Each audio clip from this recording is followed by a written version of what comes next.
What's up, YouTube gamers? It's Young Soul back with another video. And in an earlier video, I did my first part of Xbox fanboys overhyping their exclusives, and I talked about how essentially it's two major exclusives that warrant buying an Xbox One console.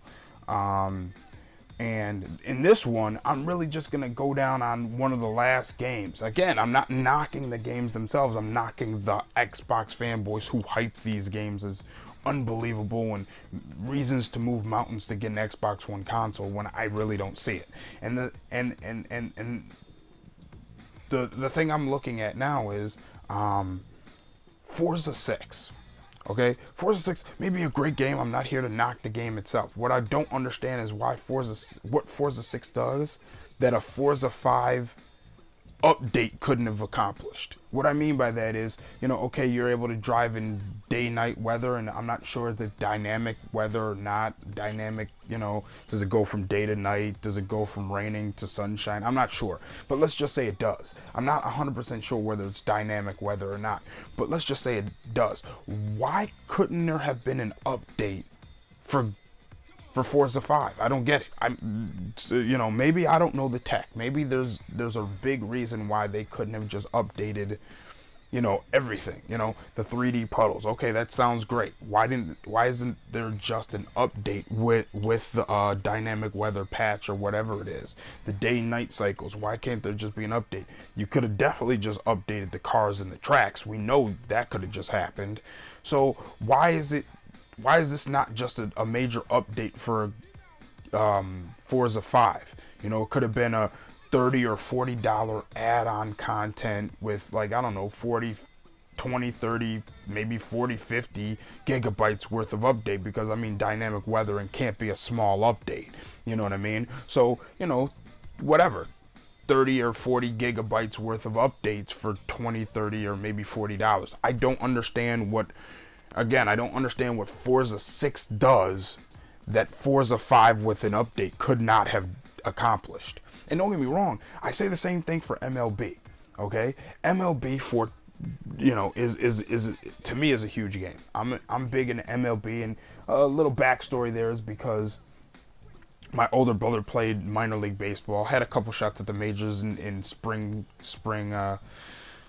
in spring training, but never really panned out. But he played, minor league baseball, and now he's a minor league hitting coach for a minor league team. And, I've been into baseball because of that. And I played, football, baseball, and basketball in high school. So I'm big into that. So that's why I support the game. And so I keep supporting it, even though I'm still playing MLB 14. Anybody who's on my friends list, who could pull up, the PS4 and see that I've played MLB 14 like, 10 times in the last 10 days, because I like the game, and I play Road to the Show, the career mode, or whatever the case may be. That's getting a little too much in the weeds, but, you essentially see what I'm saying. I agree that MLB should really just be an update, and maybe every 3 to 4 years when they do something different. There's no need for it. But I support for the reasons that I support, because I'm huge into minor league baseball.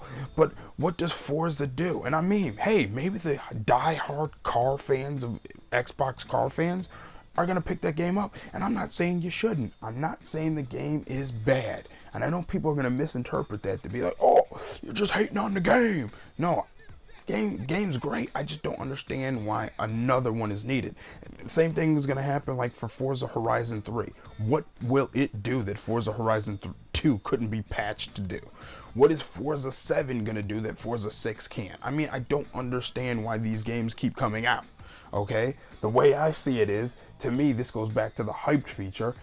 This is hyped for Xbox One fanboys to be able to brag about, because the way I'm looking at it, it looks like a Halo game, a Forza game, and probably maybe even a Gears game from going forward will have a release every single solitary year.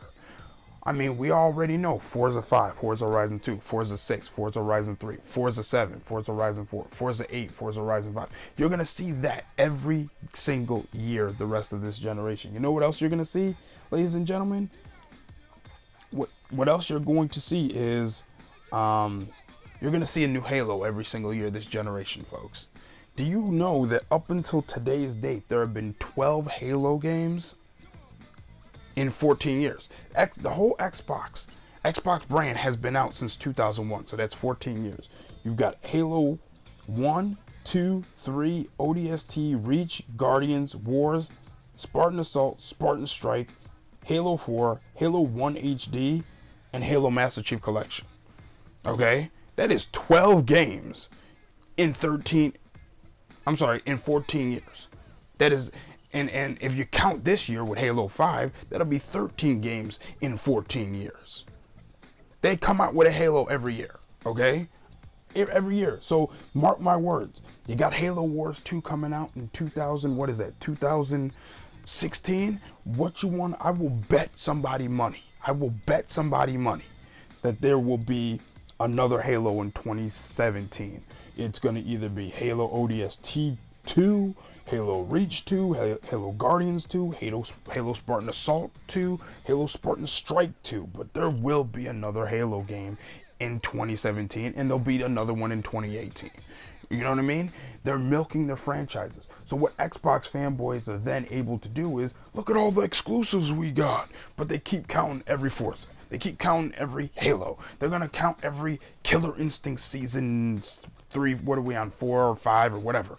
They're going to count, and here's what's going to happen. And here's another prediction. I don't know if I'm going to bet on this particular prediction, but there will be a Fable update that they will count as an exclusive going into 2016. Fable Season 2. Another exclusive. I mean, they are milking these franchises. That's why I claim that they're overhyped, because they are milking these franchises, and the Xbox fanboys are basically like, yep, these are all individual exclusives every single year. We're going to have a Halo, we're going to have a Forza, we're going to have a Gears, and we're going to have a Fable. Every single year we will count the new additions to Killer Instinct and Fable as exclusives, and then Forza's going to come out with a new game every year. Halo's going to come out with a new game every year. And my whole thing is, okay, don't get me wrong. If you love those franchises, you're in pig heaven.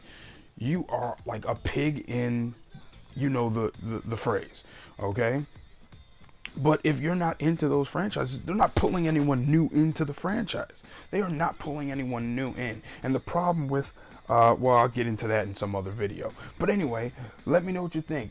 Are Xbox fanboys overhyping these exclusives and these sequels and all this other nonsense? Or, you know, if you disagree, let me know in the comment section. But I'll holler back. Peace.